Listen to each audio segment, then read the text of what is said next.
ngâm chìm xí lối in càng hết à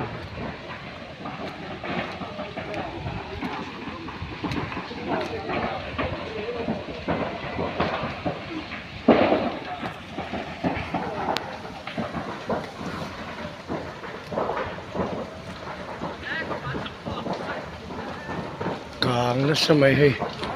nãy thì electric van cái xiềng về in càng mẹ cái này ở trên thấy đó là càng nó sao lẽ mày bôi lẽ mày sao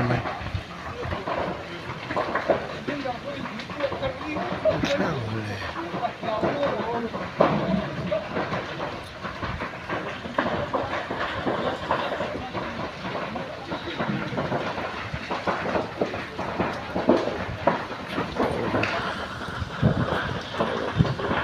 ở trên thấy đó là càng nó sẽ mày càng mẹ cái này rạp sạc lẽ mày chuyện mày nè